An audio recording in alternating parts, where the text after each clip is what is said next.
Modern couple part 27. అక్కీని సీరియస్గా చూస్తూ, నువ్వు చేసేది ఏం బాలేదు. నేను లారా మేడంని పొగిడితే నీకేంటి ప్రాబ్లం అన్నాడు కిషోర్. నాకేరా ప్రాబ్లం, తను నాది అనుకుంటాడు మనసులో అక్కీ. రే, నువ్వు అసలు మనిషివేనా? ఒక అమ్మాయిని ఇష్టపడుతూ ఇంకో అమ్మాయి గురించి మాట్లాడొచ్చా అంటాడు అక్కీ కిషోర్ని. గీతిక అంటే ఇష్టం కదా నీకు, మళ్ళీ లారా అనేసరికి ఎక్కడ ఆమెకు అన్యాయం చేస్తావేమో అని అలా కోపగించుకున్నాను అంతే అంటాడు. నువ్వు అన్యాయం అంటుంటే ఎలా ఉందో తెలుసా అక్కి? శ్రీకృష్ణుడు వచ్చి ఫ్లాటింగ్ చేయడం తప్పు అన్నట్టు ఉంది. నువ్వు ఒకటి మర్చిపోతున్నావు అక్కి. నేను ఇంకా గీతికకి ప్రపోజ్ చేయలేదు, ఆమె నన్ను యాక్సెప్ట్ చేయలేదు. అప్పుడే నువ్వు మోసాల దాకా వచ్చావా? హే అంటే నువ్వు గీతిక పైర్ అన్నట్టు మనసులో ఫిక్స్ అయ్యాను, అందుకే అలా రియాక్ట్ అయ్యాను, సారీ అంటాడు అక్కి. ఏమో, ఇంకా నువ్వు ట్రై చేస్తావేమో, నేను అడ్డుగా ఉన్నాను అని అలా రియాక్ట్ అయ్యావేమో అనుకున్నా అంటాడు కిషోర్. దాని వెంటపడినప్పుడు యాటిట్యూడ్ చూపించింది, ఇప్పుడు నన్ను పీక్కు తింటుంది, అంతా నా కర్మ అనుకుంటాడు మనసులో. అక్కీ కోసం టైం చూసుకొని వస్తుంది లారా. కిషోర్ అక్కీని చూసి హాయ్ అనుకుంటూ వచ్చి వాళ్ళిద్దరి దగ్గర కూర్చుంటుంది లారా. కిషోర్ పొంగిపోతాడు. లారా అలా వచ్చి హాయ్ చెప్పేసరికి హి అని పళ్ళు ఈకిలిస్తూ, మేడం మీరు బాగా మేనేజ్ చేస్తారు కంపెనీని, ఇందాక మీటింగ్లోనే చెప్దాం అనుకున్నా, కానీ అంత టైం లేక ఇప్పుడు చెప్తున్నా అంటాడు. ఒరేయ్, ఏం మాట్లాడుతున్నావురా? ఆమె వచ్చి పక్కన కూర్చుంది అని ఎక్సైట్మెంట్లో ఇష్టం వచ్చినట్టు మాట్లాడుతున్నాడు. అయ్యో అనుకుంటాడు కిషోర్ అక్కీ కిషోర్ గురించి. కిషోర్ మాటలకు ఇబ్బందిగా ఫీల్ అవుతున్నా అక్కీ కోసం ఏం మాట్లాడకుండా సైలెంట్గా ఉంటుంది లారా. అక్కీని మాట్లాడిద్దామని ఎంత ట్రై చేసినా సరే కిషోర్ అవకాశం ఇవ్వడం లేదు. ఏదో ఒకటి వాగుతూనే ఉంటాడు. ఇంకా కిషోర్ని భరించలేక, ఓకే మిస్టర్, మళ్ళీ మీటింగ్లో మీట్ అవుదామని కిషోర్ సమాధానం కూడా వినకుండా ఫాస్ట్గా వెళ్ళిపోతుంది. లారా వెళ్ళగానే అక్కీ నవ్వుతాడు. ఏంటిరా కుళ్ళుని నవ్వులా చూపిస్తున్నావా అన్నాడు కిషోర్. కుళ్ళా? నాకెందుకు ఉంటుందిరా కుళ్ళు? ఫారెన్ బ్యూటీ వచ్చి నాతో ఇంతసేపు మాట్లాడింది, అందుకే నువ్వు కుళ్ళుకున్నావేమో అని అంటాడు కిషోర్. రే, నీది సీరియస్ క్యారెక్టర్, కామెడీ కిందకు వెళ్ళకు అంటాడు అక్కే కిషోర్ని. అదే చెప్పానుగా నీకు జెలస్ అని, అలానే మాట్లాడుతున్నావు. చూసావు కదా, నన్ను ఇందాక సెమినార్ హాల్లో చూసి ఫ్లాట్ అయి ఉంటుంది, అందుకే నా కోసం వచ్చి నా పక్కన కూర్చొని ఇంతసేపు మాట్లాడింది అంటాడు కిషోర్. అక్కీ మళ్ళీ నవ్వుతూ, రే తింగరుడా, ఆ అమ్మాయి వెళ్ళేటప్పుడు తన ఫేస్ చూసావా? ఆనందంతో వెరిగిపోతుంది. అది ఎందుకో తెలుసా? నీ నశ నుండి విముక్తి కలిగినందుకు. నేను లైక్ చేస్తే అక్కడే నీతో మాటలు కలిపేది, నేను ఉన్నప్పుడు వచ్చి కూర్చునేది కాదు అంటాడు అక్కీ. అంటే నీ ఉద్దేశం ఆమె నీకోసం వచ్చింది అంటున్నావా అక్కీ? మేబీ నాకు ఇంప్రెస్ అయిందేమో అనుకుంటూ స్టైల్గా వెళ్ళిపోతాడు అక్కీ. రే అక్కీ, ఇది చీటింగ్ రా, ఎంతమంది కావాలరా నీకు? ఆఫీస్లో ఉన్న అమ్మాయిలు చాలలేదా? లారా కూడా నీకే కావాలా అని కోపంగా అరుస్తాడు కిషోర్ ఫ్రస్ట్రేషన్లో. అక్కీ స్మైల్ చేస్తూ కిషోర్ని వెనక్కి తిరిగి చూస్తూ వెళ్ళిపోతాడు. షిట్ అని కిషోర్ డిసప్పాయింట్ అయ్యి మళ్ళీ సెమినార్ హాల్లోకి వెళ్తాడు. లారా అందరికీ వర్క్స్ ఎలా చేయాలో అని కొన్ని ఇన్స్ట్రక్షన్స్ ఇస్తుంది. ఈవినింగ్ అయినా సరే లారాకి అక్కీతో మాట్లాడడానికి ఛాన్స్ దొరకలేదు. ఆఫీస్ వర్క్లోనే టైం అంతా అయిపోయింది లారాకి. లారా, ఆఫీస్ టైం అయింది కదా, ఇంకా వెళ్దామా రా అంటుంది మహా. పద మహా అంది లారా. లారా, నువ్వు బయట వెయిట్ చేయి, నేను వాష్రూమ్కి వెళ్ళి వస్తాను అంటుంది లారా. అలానే మహా అంటూ లారా తన క్యాబిన్లో నుండి బయటకు వస్తుంది.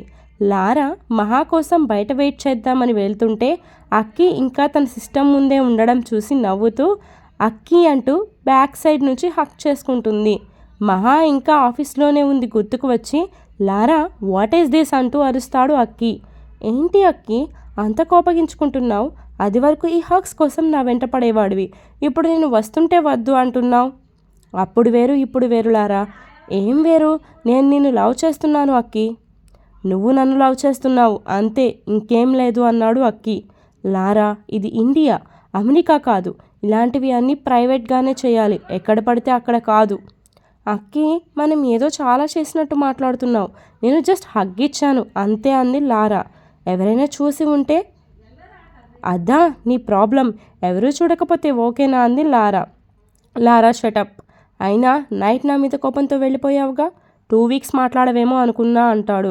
అమ్మో, నేను సరదాగా వెళ్ళిపోయాను అంతే. 2 వీక్స్ కాదు, 2 మినిట్స్ కూడా అలగను నీ మీద. మార్నింగ్ నుండి ఆఫీస్ వరకే సరిపోయింది. అందుకే నిన్ను కలవడం కుదరలేదు అక్కి. ఓకే ఓకే, ఇంకా నేను వెళ్తాను. ఎక్కడికి వెళ్తావు అక్కి అంటుంది లారా. ఇంకెక్కడికి, ఇంటికి అంటాడు అక్కి. అయితే నేను వస్తాను. అవును, నువ్వు అమెరికా రాకుండా ఇక్కడ జాబ్ చేస్తున్నావేంటి? ఈ విషయం అడగడమే మర్చిపోయాను. నిన్ను చూశాను అన్న ఆనందంలో. వస్తాను, ఇంకొన్ని మంత్స్లో అమెరికా వచ్చేస్తా అంటాడు అక్కి లారాతో. అమ్మయ్య, అయితే నువ్వు ఎప్పుడైతే అమెరికా వస్తావో అప్పటి వరకు నేను కూడా నీతో పాటు ఇక్కడే వర్క్ చేస్తాను అంటుంది లారా. ఛీ, అనవసరంగా చెప్పాను దీనికి, నన్ను వదిలేలా లేదు అని బాధపడతాడు అక్కి. అక్కి లారా మాట్లాడడం చూసి మహాకి భయం వేస్తుంది. లారాతో ఏమైనా మిస్బిహేవ్ చేస్తాడేమో అని ఫాస్ట్గా వాళ్ళిద్దరి దగ్గరికి వెళ్ళి లారా వెళ్దామా అని అడుగుతుంది. అక్కీని మాట్లాడించకపోతే బాగోదని, హే అఖిల్, నువ్వు ఇంకా వెళ్ళలేదా అంటుంది. ఆహా, ఏం నటిస్తున్నావు? మార్నింగ్ అంతా నా మీద కయ్యమన్నావు, చెయ్యని వాటికి నన్ను బ్లేమ్ చేస్తున్నావు, ఇప్పుడేమో లారా ముందు జీవిస్తున్నావు. వదలను మహా, ఈసారి నిన్ను. ఇంటికి రా, అక్కి అంటే ఎలా ఉంటుందో చూపిస్తాను అనుకుంటూ ఇప్పుడే వెళ్తున్నా అని సీరియస్ లుక్ ఇచ్చి వెళ్ళిపోతాడు మహాకి అక్కి. హే మహా, మనం వెళ్దామా అంటుంది లారా. పద లారా, క్యాబ్ బుక్ చేసుకుంటారు ఇద్దరు. ఫస్ట్ లారాని హోటల్ దగ్గర దింపేసి మహా తన ఫ్లాట్కి వెళ్ళిపోతుంది. అక్కి రాగానే బామ్మలు ఇద్దరు ప్రశ్నల వర్షం మొదలు పెడతారు. మహా ఎక్కడ? మార్నింగ్ కలిసే వెళ్ళారుగా, ఈవినింగ్ ఎందుకు కలిసి రాలేదు అని. అమ్మమ్మ, నానమ్మ, మీ ఇద్దరు కొంచెం గ్యాప్ ఇస్తారా నాకు ఆన్సర్ ఇవ్వడానికి? ఈరోజు ఆఫీస్కి తెల్లతోలు వచ్చింది. దేనికి మనవడా అంటుంది బామ్మ. మీ మనవరాలు ఒక్కతే ఆఫీస్ చూసుకోలేకపోతుంది అని. ఓహో అవునా, అయితే ఆ పిల్లతో బయటకు వెళ్ళిందా అని అడుగుతారు. అవును, నాకు కొంచెం టీ కానీ కాఫీ కానీ ఇస్తారా? ఇస్తామనేలోపు కాలింగ్ బెల్ మోగుతుంది. ఆహా, బెల్ మోగుతుంది అంటే మహా వచ్చి ఉంటుంది. రావమ్మ మహాలక్ష్మి రావమ్మ, ఇప్పటి నుండే నీ భర్తకి సేవలు చేయమ్మా అని మనసులో మహా మీద రివెంజ్ ప్లాన్ చేసుకుంటాడు అక్కి. రాజేశ్వరి వెళ్ళి డోర్ తీయగానే, ఏంటి బామ్మ ఇంత లేట్ అంటుంది. ఏం లేదే, కొంచెం కాలు నొప్పిగా ఉంది. ఆహా, నా రివెంజ్కి బామ్మ కాలు నొప్పి కూడా యాడ్ అయింది, ఇంకా చెలరేగిపోతాను అనుకుంటాడు అక్కి. బామ్మ, కాళ్ళు నొప్పులు వచ్చినప్పుడు తిరిగితే ఇంకా ఎక్కువ అవుతాయి, నువ్వు ఇలా వచ్చి కూర్చో అంటూ చైర్లో కూర్చోపెడతాడు అక్కి. మహా, మనందరికీ టీ తీసుకొనిరా అంటాడు. కోపంగా అక్కిని చూస్తూ అలానే నిలబడుతుంది మహా. ఏంటే అలా చూస్తున్నావు బొమ్మలా? నుంచొని వెళ్ళి తీసుకురా, టీ తీసుకునిరా, నా మనవడు అడుగుతున్నాడుగా అని ఆర్డర్ వేస్తుంది రాజేశ్వరి. రాజీ, అలా కోపంగా చెప్పకే, తెస్తుంది కానీ అంటూ మహాకి సపోర్ట్ చేస్తుంది జగదాంబ. మహా కోపంగా టీ పెట్టి అందరికీ ఇస్తుంది. అక్కి హ్యాండ్ని చూసుకుంటూ, ఈరోజు కీబోర్డ్కి చాలా పని చెప్పాను, నొక్కి నొక్కి ఎర్రగా కందిపోయింది బామ్మ, కొంచెం టీ తాగించవా అంటాడు. జగదాంబ సిగ్గుపడుతూ, నీ పెళ్ళాం ఉండగా నేను ఎలా తాగిస్తానురా అంటుంది. మహా తాగిస్తుందిలే, మహా తాగించి అక్కి బాబుకి అంటుంది. అక్కి స్టూల్ మీద కాళ్ళు జాపుకొని చైర్కి వెనక్కి వాలి మహా తాగిస్తుంటే సిప్ చేస్తున్నాడు. మహా కోపంగా అక్కిని చూస్తూ తాగిస్తుంది. రేయ్ వెధవ, సేవలు చేయించుకుంటావా నాతో? నా టీ అక్కడ చల్లారిపోతుంది అని తిట్టుకుంటూ తాగిస్తుంది అక్కికి. మహా బాధ అంతా ఫేస్లో కనిపిస్తుంటే, హెహెహే, ఇదే నాకు కావాలి, నన్ను ఎన్ని మాటలు అంటూ టార్చర్ చేస్తున్నావు, ఇప్పుడు నా టార్చర్ స్టార్ట్ అయింది అని మనసులో ఆనందపడతాడు అక్కి. అక్కి ఎక్స్ప్రెషన్స్ చూస్తే నాతో పెట్టుకుంటే ఇలానే ఉంటుంది అన్నట్టు ఉంటుంది. వేడివేడిగా టీ ఆస్వాదించలేదు అనే కోపంతో మహా అక్కి బుగ్గ మీద ఆనిస్తుంది వేడి కప్ని. అక్కి చెంప మీద ఎప్పుడైతే ఆనించిందో వేడి బొగ్గు మీద పడినట్టు కాలింది. అబ్బా అంటూ అరుస్తాడు. ఏమైంది నాన్న అంటూ కంగారు పడుతుంది జగదాంబ. అయ్యో బామ్మ, కంగారు పడకు, ఏం కాలేదు నీ మనవడికి, కొంచెం విచిత్రంగా కూర్చునేసరికి కాలింది అంతే, కుదురుగా కూర్చున్నాడు అనుకో ఇంకొక బుగ్గ అయినా ఉంటుంది, కాలకుండా అంటుంది మహా. కుదురుగా కూర్చో, లేకపోతే ఇంకో చెంప మీద కూడా పెడతాను అని ఎంత చక్కగా వార్నింగ్ ఇస్తుందో మా మహాతల్లి అని స్టూల్ మీద నుంచి కాలు తీసి కుదురుగా కూర్చుంటాడు అక్కి. అక్కి చెవి దగ్గరికి వచ్చి, ఒరేయ్, నీ చేతులు మొక్కజొన్న పొత్తుల్లా కాలి పట్టుకోవడానికి వీలు లేదన్నట్టుగా షో చేస్తున్నావు. నాతో చాకరీ చేయించుకోవాలి అని ఎక్కువ చేసావనుకో ఈసారి నెత్తి మీద పోస్తాను అని అక్కిని తిట్టుకుంటూ చల్లారిపోయిన టీని మళ్ళీ వేడి చేసుకుని తాగుతుంది మహా. డిన్నర్ టైం అవుతుంది. మహాకి ఈరోజు బద్ధకంగా అనిపించి బామ్మ వాళ్ళని చేయమని చెప్దామని వెళుతుంది. మహా ఎక్కడ బామ్మలతో వంట చేయిస్తుందో అని ఇద్దరిని పక్కన కూర్చోపెట్టి ల్యాప్టాప్లో తన యూఎస్ పిక్స్ అండ్ స్టడీ గురించి అన్నీ చెప్తూ ముచ్చట పెడుతూ ఉంటారు. ఇద్దరు కూడా చాలా ఇంట్రెస్టింగ్గా వింటూ ఉంటారు. అక్కి వాళ్ళిద్దరిని అలా కూర్చోపెట్టుకుని అవన్నీ చూపిస్తుంటే ఎంతో విచిత్రంగా చూస్తున్నారు. ఇద్దరు వేషాధారణ మొహాలు అన్నీ కూడా కొంచెం డిఫరెంట్గా ఉండేసరికి వీళ్ళు ఇంత ఇంట్రెస్ట్గా అవన్నీ చూస్తున్నారు. ఇంకా నా మాట ఏం వింటారులే అని కుక్కర్లో రైస్ పెట్టి పొటాటో ఫ్రై చారు పెడుతుంది మహా. మహా కుక్ చేస్తుంటే స్మెల్ రావడంతో ఎస్ నా ప్లాన్ సక్సెస్, మహానే వంట చేస్తుంది అనుకుంటూ ఇంకా ఫొటోస్ అవన్నీ చూపించడం ఆపేస్తాడు. రే తీస్తావేంట్రా ఆ క్లబ్ డ్యాన్స్ పెట్టు అంటుంది జగదాంబ. నువ్వు బామ్మవి కాదు నీకెందుకే అవన్నీ అంటాడు అక్కి. వెళ్ళి కృష్ణారామ అనుకుంటూ కూర్చో, నేను వర్క్ చేసుకోవాలి.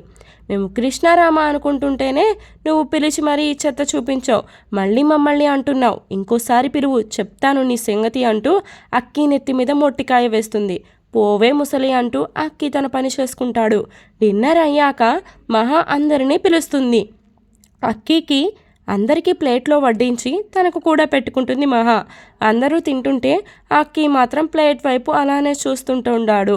మహా అప్పుడే తిందామని చేయి పెడుతుంటే రాజేశ్వరి మహాని తినిపించమంటుంది. ఈ ముసలిది చంపుకు తింటుంది, మా తాతకి ఎప్పుడైనా తినిపించిందా ఇది అని తిట్టుకుంటూ అక్కి పక్కకు వెళ్ళి బాగా ఎక్కువగా ఫ్రై వేసి కలుపుతుంది. అమ్మో ఏంటే ఇంత వేసావు, కొంపదీసి కారం ఎక్కువ వేసి ఉంటుంది. మహా నీ ట్రిక్కులు నా దగ్గర కాదు, చూడు నీ చేతి తినిపిస్తాను అనుకుంటాడు. అక్కీకి తినిపిస్తుంటే మధ్య మధ్యలో మహా వేళ్ళని నాలుకతో టచ్ చేస్తాడు. అక్కి టచ్ చేసినప్పుడల్లా మహాకి చిరాకు వచ్చి ఫేస్ వామిటింగ్ వచ్చేటట్టు పెడుతుంది. 2 ముద్దలు తినగానే అమ్మ మంట అంటాడు అక్కి. అయ్యో మంట నాకు వద్దు, చారు కలుపు అంటుంది. ఏంటి 2 ముద్దలకేనా, ఈ రైస్ అంతా ఏం చేయను అంది మహా. నువ్వు తినవే అంటుంది రాజేశ్వరి. నేనా వీడి ఎంగిలి తినాలా అని మొహం మార్చేస్తుంది. హి అని పళ్ళు ఈకిలిస్తాడు అక్కి. అలా అక్కికి కావాల్సినవి పెట్టి మిగిలినవి మహా తింటుంది. వెధవ వాడు వదిలేసిన చెత్త అంతా తినిపించాడు అని కోపంగా తిట్టుకుంటుంది మహా. హాల్లో దివాన్ అరేంజ్ చేసేసరికి 2 బామ్మలు ఒకళ్ళు సోఫాలో ఇంకొకళ్ళు దివాన్లో సెటిల్ అవుతారు. మహా అక్కి ఇద్దరు మొహమొహాలు చూసుకుంటారు. అంటే ఇప్పుడు దీంతో బెడ్ మీద పడుకోవాలా? నో అంటూ అక్కి ఫాస్ట్గా రూమ్కి వెళ్ళి మంచమంతా కాళ్ళు చాపి పడుకుంటాడు. మహా కిచెన్లో అన్నీ సర్ది వచ్చేసరికి మంచం మొత్తం అక్కి ఆక్రమించడం చూసి కోపంగా దిండు మొహం మీద వేస్తుంది. నీకేమైనా మెంటలా, నిద్రపోతే లేపుతావు అంటాడు అక్కి. నీకేం మెంటల్, మొత్తం నువ్వే పడుకుంటే నేనెక్కడ పడుకోవాలి అంటుంది. కింద పడుకో, మన ఫస్ట్ నైట్ రోజు పడుకున్నావుగా అలా అంటుంది. ఆహా అవునా, ఆ రోజు నేను పడుకున్నానుగా, నువ్వు పడుకో ఇప్పుడు అంటూ దిండుతో కొడుతుంది అక్కీని. నేను పడుకోను అంటూ అక్కీ కూడా దిండుతో కొడతాడు. అలా ఇద్దరు ఒకరి మీద ఒకళ్ళు కోపం అంతా చూపించుకుంటున్నారు. అక్కీ సడన్గా మహాని తన వైపుకు లాక్కుని గుండెల మీద వాల్చుకొని పడుకుంటారు. యూ ఈడియట్ అంటూ మహా కోపంగా చూస్తుంది అక్కీని. ఈరోజు ఎపిసోడ్ ఇంతటితో కంప్లీట్ అయిపోయిందండి. For more updates to follow me story continuous. మీకు రెగ్యులర్గా స్టోరీ ఇస్తానని చెప్పేసి మళ్ళీ నేను ఇంత ల్యాగ్ చేశాను కదా ఎపిసోడ్ ఇవ్వడానికి. ఏం చేస్తుంది, పండగ సీజన్ కదా, మనం ఊరు వచ్చామన్నమాట. ఇక్కడ ఊరు వచ్చిన కాడ నుంచి చుట్టాలు సందడి అన్నీ ఉంటుంది కదా, పని, మూవీకి వెళ్ళడం, ఇవన్నీ వెంటనే అవుతూ ఉన్నాయి. సో దానివల్ల మళ్ళీ బ్రేక్ పడిందనమాట. ఈరోజు ఎలా అయినా ఇవ్వాలని చెప్పేసి కూర్చున్నాను. అండ్ ఈరోజు కుదిరితే ఇంకొక అప్డేట్ అయితే ఖచ్చితంగా ఇవ్వడానికి మ్యాక్సిమం ఇవ్వడానికి ట్రై చేస్తాను. అండ్ నేను నా వ్లాగింగ్ ఛానల్లో నేను నా వ్లాగ్స్ అప్లోడ్ చేస్తూ ఉన్నాను. Please do subscribe my vlogging channel also. ఈ ఛానల్ని ఎంకరేజ్ చేసినట్టు ఆ ఛానల్ కూడా చేస్తారని ఎంతో ఆశపడ్డాను. బట్ ఆ ఛానల్ని ఎవరు దేకట్లేదు, అంటే చూడడం లేదు. వై అబ్బా, ఎందుకు నచ్చట్లేదా అండ్ మీకు నా ఫేస్ చూడటం ఇష్టం లేదా నా వాయిస్ వినటం వరకు ఇష్టమా మీ అందరికీ? సర్లే మీకు ఏది ఇష్టమైతే అదే చేయండి. జస్ట్ జోకింగ్గా అంటున్నాను నేను ఇవన్నీ. అండ్ గిఫ్ట్ అన్నాను కదా, అది అలానే మూలన పడేసాను కదా. సారీ గాయ్స్, ఏమనుకోకండి. కొంచెం టైం దొరకడం లేదు అంతే. నా రాక్షస ప్రేమ వ్యూస్ అంతా వెళ్ళిపోకండి. మీ అందరికీ నేను ఖచ్చితంగా చెప్తాను గివ్ అవే విన్నర్ ఎవరు అనేది నేను ఖచ్చితంగా అనౌన్స్ చేస్తాను. ఇంక ఈ రోజుకి వార్తలు సమాప్తం చేశానా? ఇప్పటికే చాలా ఎక్కువ చేశాను అనుకుంటా. అండ్ చాలా రోజులైంది కూడా మీతో ఇంతగా ముచ్చట్లు పెట్టి నేను కూడా. So bye, love you all, see you in the next episode.